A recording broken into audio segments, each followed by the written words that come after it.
Good morning. आज हमारे साथ एक जाने माने एडवोकेट है जिनका नाम है advocate Brijesh Trivedi. Sir Gujarat high court में प्रैक्टिस करते हैं।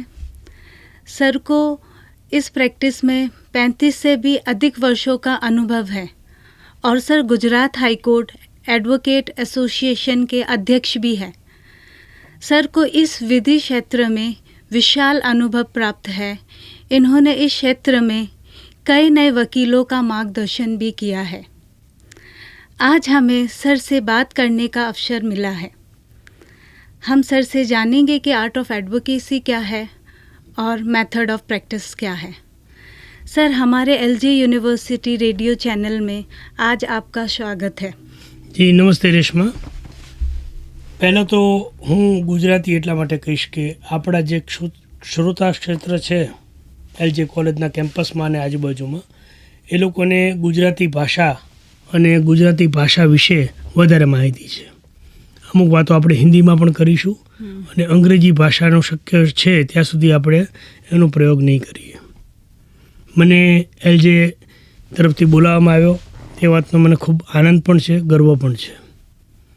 હું 3rd જનરેશન વકીલ છું, પરંતુ એવું ચોક્કસપણે માનું છું કે વકીલાતના ક્ષેત્રમાં અત્યારે જે રીતે પ્રગતિ છે અને જે રીતે ફર્સ્ટ જનરેશનના બાળકો વકીલાત ક્ષેત્રને બીજા બધા વોકેશનની સામે પસંદ કરે છે એ બહુ એક પોઝિટિવ વાત છે.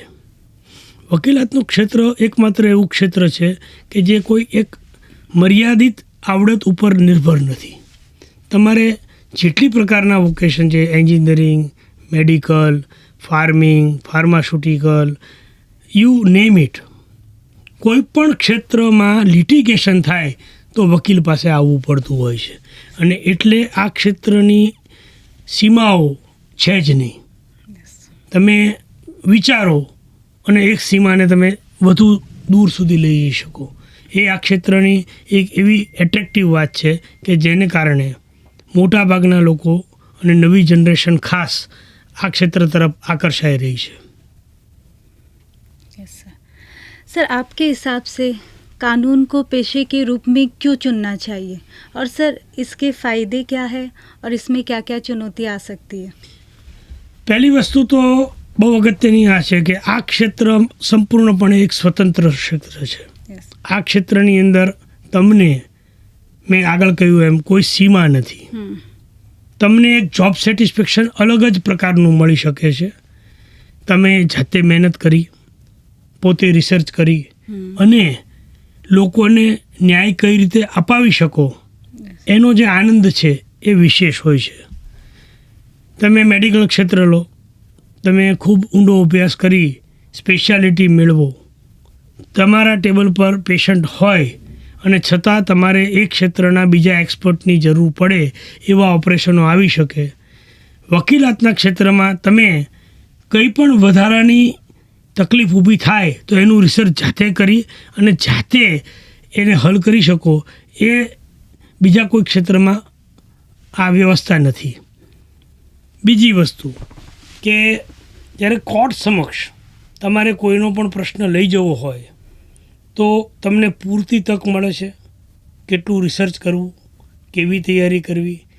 અત્યારની ટેકનોલોજીને કારણે જજમેન્ટ બીજા હાઈકોર્ટમાં કે બીજી કોર્ટોમાં થયેલા નિર્ણયો તમારી સામે અવેલેબલ હોય છે અને એને કારણે અન્ય હોસ્પિટલમાં કોઈ ખાનગીમાં કોઈ ડૉક્ટરે નવું રિસર્ચ કર્યું હોય તો એ મેડિકલ પેપરમાં છપાય ત્યારે આવતું હોય છે. જ્યારે અહીં દરરોજ આ એવું ક્ષેત્ર છે કે રોજ કાયદો નવી રીતે ઘડાતો જાય છે, નવી રીતે એનું ઇન્ટરપ્રિટેશન રોજ સામે આવે છે અને એક માનસિક જે એક્સપાન્શન છે આ ક્ષેત્રમાં એ રોજે રોજ ડેવલપ થતું એક્સપાન્શન છે. એની એક આ વિશેષતાને કારણે આ હંમેશા એક સૌથી વધારે એટ્રેક્ટિવ પ્રોફેશન રહ્યો છે સદીઓથી. सर, जैसे कि हमें पता है आपको 35 साल से भी अधिक वर्षों का एक्सपीरियंस है, तो सर मेरे कुछ सवाल हैं. हम चाहते सर आप उनका जवाब दो और आपका जो एक्सपीरियंस है सो इन सवालों का आप जब जवाब दोगे तो हमें एक ओवरव्यू मिलेगा कि हाँ हम ये दिशा में चल रहे. तो सर मेरा पहला सवाल है आपसे. सर, जब कानून से जुड़े अन्य लाभदायी करियर उपलब्ध है तो सर सब हमें वकालत ही क्यों चुनना चाहिए? इसमें मिक्स जवाब है मेरा। हाँ। रेशमा जी, ऐसा नहीं है कि कानून में सिर्फ वकालत ही है। जैसे वकील बनने के बाद आपको जुडिशरी की सेवा करने का एक मौका मिलता है और लोग वो चुनते भी है, क्योंकि एक बार जो वकीलात में आया हुआ आदमी है वो सोचता है कि मुझे समाज में और थोड़ा आगे काम करना है। हाँ सर। तो हमेशा जज के लिए प्रिपेयर करेगा। एंड हमें अच्छे वकील में से अच्छे जज मिले, उसकी बहुत ज़रूरत है। जस्टिस कृष्णा अय्यर ने जब यहाँ मेरे पिताजी जुडिशरी में थे स्मॉल कोर्ट कोर्ट में, तब एक लेक्चर दिया था सिटी सिविल कोर्ट कंपाउंड की लाइब्रेरी में। तब उन्होंने बहुत बढ़िया बात की थी कि नीचे की कोर्ट, मतलब जो ट्रायल कोर्ट होती है, हाई कोर्ट उसके ऊपर आती है, district court, high court and supreme court, पर सबसे पहले अगर ट्रायल कोर्ट के जजेस अच्छे वकील बन के आए हैं और वो एक सोच समझ के बैलेंस जजमेंट देते हैं, तो ऊपर की कोर्ट का काम बहुत कम हो जाता है। और हम देखते हैं सुप्रीम कोर्ट बार बार ये बात ठोक के कहती है कि ट्रायल कोर्ट के बैलेंस जजमेंट को बिना वजह के अगर दो व्यू पॉसिबल है तो उसका व्यूज़ चेंज नहीं करना चाहिए। ये सुप्रीम कोर्ट को बार बार कहना पड़ता है, यह बिना पे कि एक अच्छा जजमेंट नीचे की कोर्ट अगर देती है तो ये क्षेत्र में आप देखते हैं कि हर एक कोई भी फील्ड की चीज़ हो, उनको अपनी कंपनी में, बड़ी कंपनी होती है तो एक लीगल एडवाइज़र होता ही है। तो ज़रूरी नहीं है कि लॉ ख़त्म करने के बाद सबको वकील ही बनना है, पर वकालत का सेटिस्फेक्शन दूसरे वकीलात के क्षेत्र के काम से थोड़ा अलग है। एक जॉब सेटिस्फेक्शन अलग लेवल का है। मैं ये नहीं कहता कि कंपनी का लॉ ऑफिसर कोई भी हिसाब से वकील से कम है, वो भी अपनी कंपनी को अच्छी सलाह दे के और अच्छे वकील के पास उनकी मैटर को डेवलप करके रख के प्रेजेंट करके एक अच्छा काम करता ही है। इसी तरह जो वकील जज बनते हैं वो भी समाज की एक बहुत बढ़िया तरीके से अपने आगे जो चल रहा है सिस्टम, उसमें नई सोच के साथ, नए व्यू पॉइंट के साथ अच्छा जजमेंट दे के समाज को एक नई दिशा में आगे ले जा सकता है। Okay sir. सर जैसे हमें पता है सर, वकालत में कुछ निश्चित वेतन नहीं है सर, फिर भी क्यों कोई ये एडवोकेसी ज्वाइन करे सर? देखिए, ये है एक ह्यूमन साइकोलॉजिकल हमारा ये सेटअप है कि भाई एक गवर्नमेंट की फिक्स जॉब हो गई, हर महीने फिक्स तारीख को पगार आ गया, या प्राइवेट जॉब में गए और एक वेतन मिल गया। ये क्षेत्र में आपने बताया इस तरह एक है कि भाई हर एक वकील को हर दिन या हर महीने फिक्स वेतन का काम नहीं मिल सकता। हाँ, पर इसमें वेतन का भी ऐसा है कि हम हमारे खुद की मर्जी के मालिक हैं। अगर हमें 2 महीने कोई काम नहीं मिला और हम अगर मजबूती से काम करते रहे तो हम अपनी मुंह मांगी फीस कोट कर सकते हैं। ज़रूरी नहीं है कि हर एक असील को वो फीस पसंद भी आएगी, पर एक वो फ़ायदा है। दूसरा ये है कि वेटिंग के बाद जब आपकी बारी आती है, और आजकल देख रहे हैं आप हर एक हाई कोर्ट में और कोई डिस्ट्रिक्ट कोर्ट में भी वीडियो कॉन्फ्रेंसिंग चालू हो चुकी है और वो अच्छी खासी जगह यूट्यूब पे अवेलेबल है। तो अभी के वकीलों को जब से ये यूट्यूब चालू हुआ है, एक परफॉर्मेंस देने का मौका मिलता है जिसे पब्लिक देख के समझती है। पहले खाली मुंह से बात चलती थी कि भाई ये फला वकील ने आज अच्छा काम किया, और वो जो कुछ भी बोले असील देखते थे। आज असील अपने को देख सकते हैं, और उसकी वजह से भी लोगों की प्रैक्टिस, अगर बड़ा नाम है और अच्छा काम नहीं करते तो वो कम भी हो रही है, और जो नए लड़के आए हैं जो अच्छी मेहनत करते हैं उनको लोग देख के पसंद भी करते हैं। तो ये आपकी बात सही है कि ये क्षेत्र में कोई निश्चित वेतन हर महीने नहीं होता, पर अगर आप अच्छे वकील हो और एक अच्छी मेहनत से, एक अच्छी लगन से काम कर रहे हो तो अच्छा वेतन मिलने की पूरी संभावना है। थोड़ा टिक के रहना चाहिए, बाकी तो आगे लोग आपका परफॉर्मेंस देखेंगे, और माउथ पब्लिसिटी से ये पूरा प्रोफेशन चलता है। सर इसी पे मेरा और एक सवाल है सर, एक एडवोकेट है जो पीढ़ीगत वकील है जिनकी फैमिली ऑलरेडी एडवोकेसी में है, और सर एक जो नए एडवोकेट आते हैं, सो सर उनको क्या क्या चुनौतियों को फेस करना पड़ता है इन कंपेयर टू ऑलरेडी जो एस्टेब्लिश है? ऐसा है कि लाइक ऑल प्रोफेशंस, जैसे डॉक्टर का लड़का हो सके तब तक डॉक्टर बनने की ट्राई करेगा, क्योंकि अपने पिताजी ने जो मेहनत करके रखी है वो एक ट्रेडिशनल जो ऑफिसेस है जिसको आप बोलते हैं कि जो पीढ़ी दर पीढ़ी वकील बनते हैं, हाँ सर। जैसे कि मेरी फैमिली है, तो मुझे नया काम ढूंढने के लिए मेहनत नहीं करनी पड़ेगी। Yes sir. क्योंकि अगर मेरे पिताजी या उसके पिताजी ने एक अच्छी मेहनत करके एक अच्छी रेपुटेशन से बनी बनाई ऑफिस है, तो मुझे काम ढूंढने की मेहनत नहीं करनी पड़ेगी। पर इसका मतलब यह नहीं होता कि मुझे मेहनत नहीं करनी है। मुझे भी उनसे ज़्यादा मेहनत करने की लोगों को अपेक्षा रहती है कि भाई इसके पिताजी तो इतने बढ़िया वकील थे, हमने इसको ही रखा, तो इसको ये तो भारी पड़ रहा है। तो वो जिम्मेदारी एक्चुअली ज़्यादा हो जाती है नए वकील से। नए वकील को एक दूसरी चुनौती रहती है, काम कहाँ से आए। पर उसके बाद उसको रेप्यूटेशन बचाने की वो टेंशन नहीं रहती, उसको रेप्यूटेशन खड़ी करनी होती है, इसलिए वो मेहनत करेगा। पर हमें तो जो रेप्यूटेशन होती है उसको और बढ़ानी पड़ेगी। जैसे हम फिल्म लाइन में देखते हैं कि भाई अमिताभ बच्चन बहुत टॉप पे है, तो अभिषेक अच्छा एक्टर होते हुए भी ये बार बार सुन रहा है कि भाई वो अमिताभ के लेवल का नहीं है। तो ये जो चुनौती है वो हर एक क्षेत्र में है। जैसे कोई सुपर स्पेशलिस्ट डॉक्टर होता है, उसका बेटा भी मेडिकल में एडमिशन लेके वही लाइन में डॉक्टर बनता है स्पेशलिस्ट, तो उसके बाप के साथ उसकी कंपैरिजन होने वाली है, उसकी माँ के साथ उसकी कंपैरिजन होने वाली है, और अगर उससे थोड़ा ख़राब काम है तो उसकी प्रैक्टिस को ज़्यादा धक्का पहुँचेगा। इसलिए ट्रेडिशनल वकील की फॉर्म वालों को ज़्यादा मेहनत करनी पड़ती है। सिर्फ उनको बना बनाया काम मिलता है, पर वो टिका के उसको बढ़ाना वो उसकी जिम्मेदारी होती है, इसलिए उसको ज़्यादा मेहनत करनी पड़ती है मेरे हिसाब से। सर, तो हम ये बोल सकते हैं सो जो पीढ़ीगत वकील है सर, मेहनत तो उनको भी करनी पड़ती है, उनको ज़्यादा करनी पड़ती है, ज़्यादा करनी, क्योंकि जो आगे उनके पिताजी और दादाजी या उनकी मम्मी और बुजुर्गों ने जो किया है उससे असील वो तो मेंटेन करना ही पड़ता है, उससे ज़्यादा अपेक्षा रखते हैं। Yes sir, okay sir. और वो हम फेस करते हैं, तो हमें मालूम है कि बात सीधी कंपैरिजन की आती है कि आपके पिताजी ने तो ये इतने टाइम में ख़त्म किया था, आप उसी काम में ज़्यादा टाइम ले रहे हो। वो तो इतना बढ़िया आर्ग्यू करते थे, आपका कुछ भी दिख नहीं रहा है परफॉर्मेंस।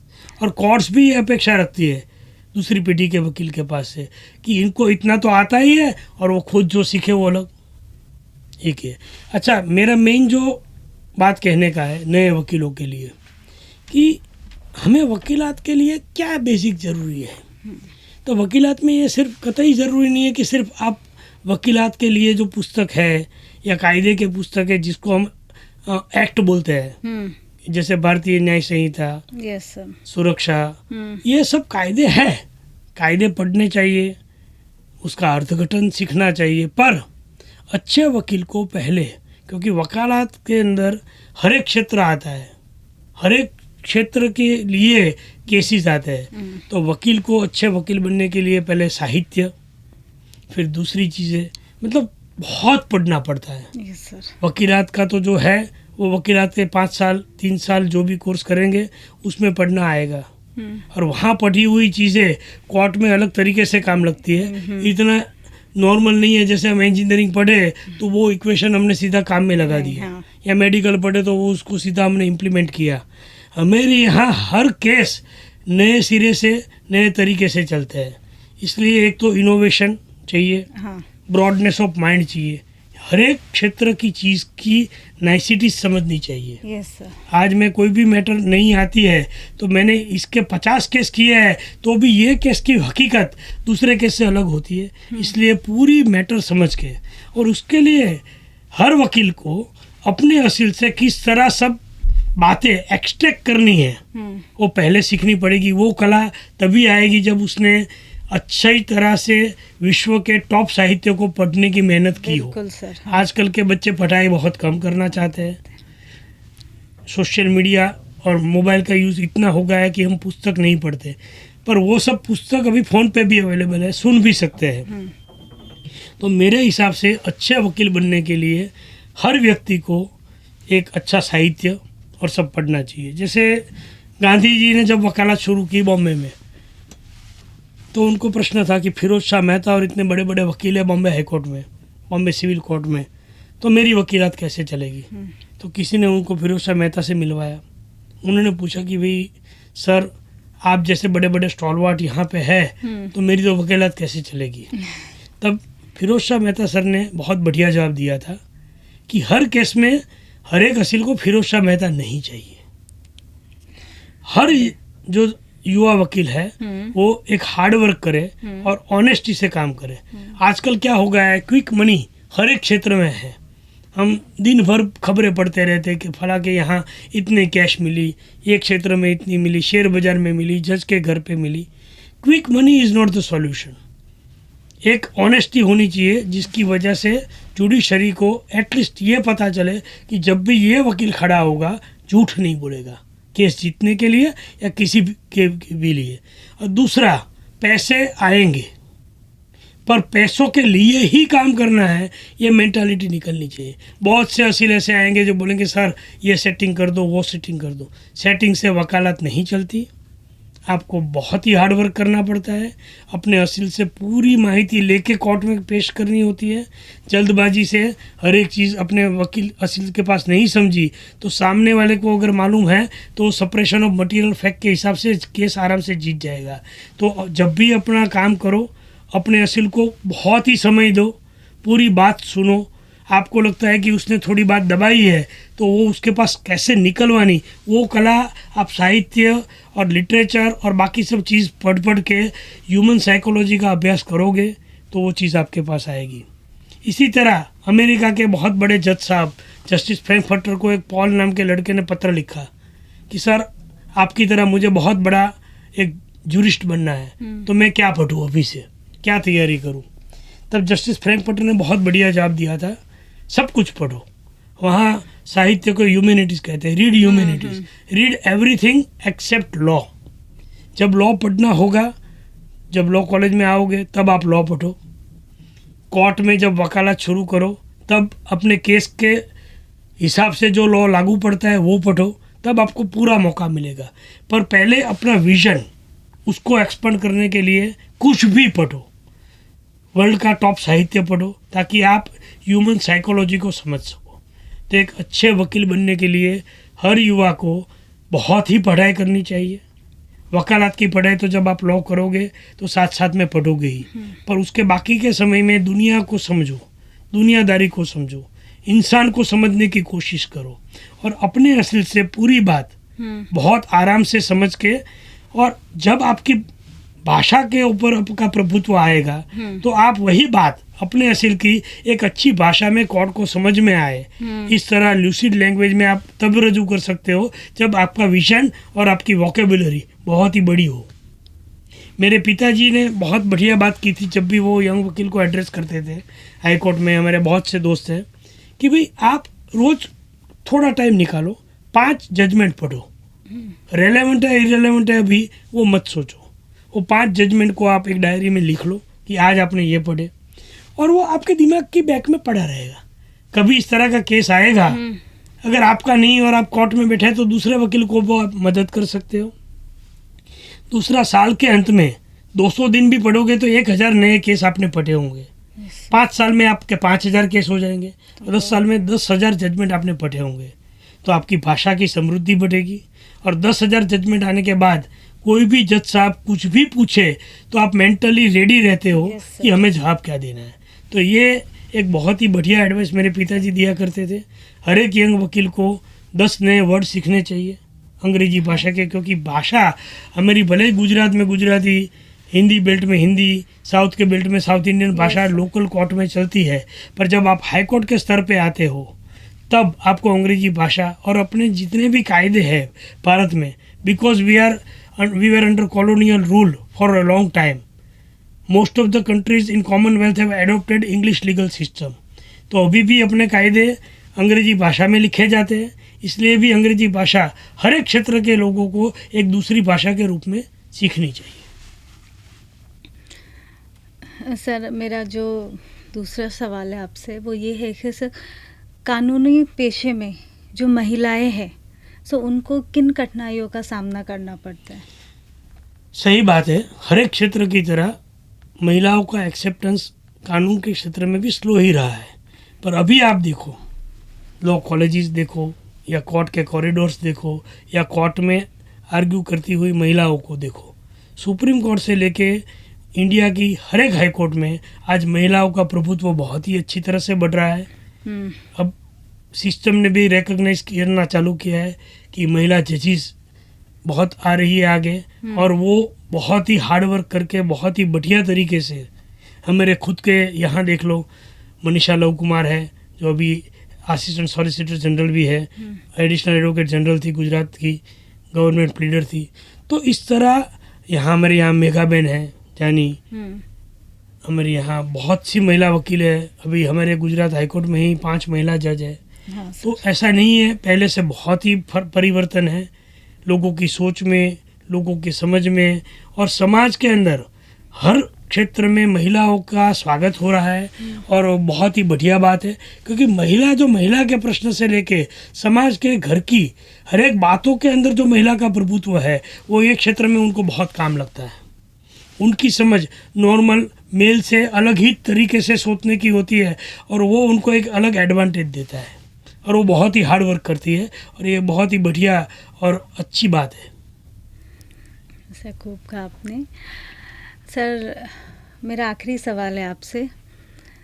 सर कानूनी पेशे में जैसे हमने कहा सर, आजकल बच्चों को आप लोअर कोर्ट में हैं, आप रीजनल लैंग्वेज में आप आर्ग्यू कर सकते हो, बट आप जब हाई कोर्ट सुप्रीम कोर्ट में जाते हो तो इंग्लिश आनी ज़रूरी है।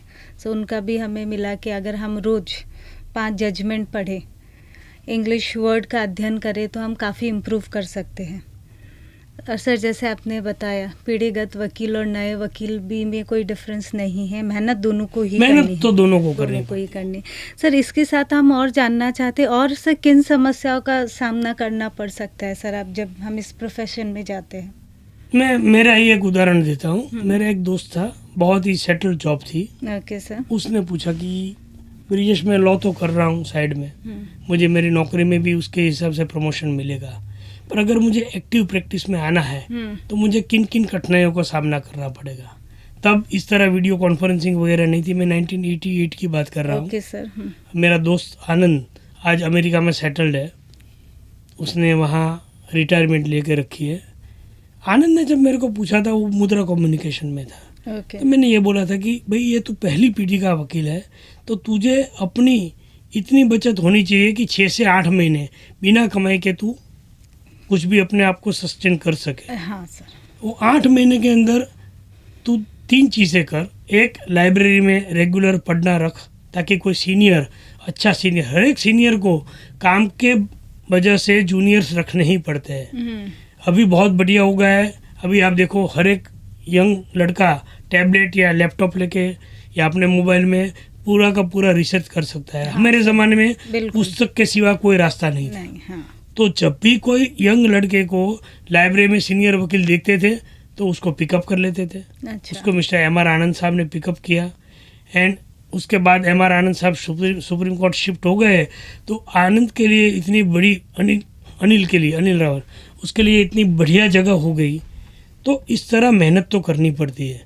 ऐसा भी नहीं है कि फर्स्ट जनरेशन वकील को इमीडिएटली काम मिल गया।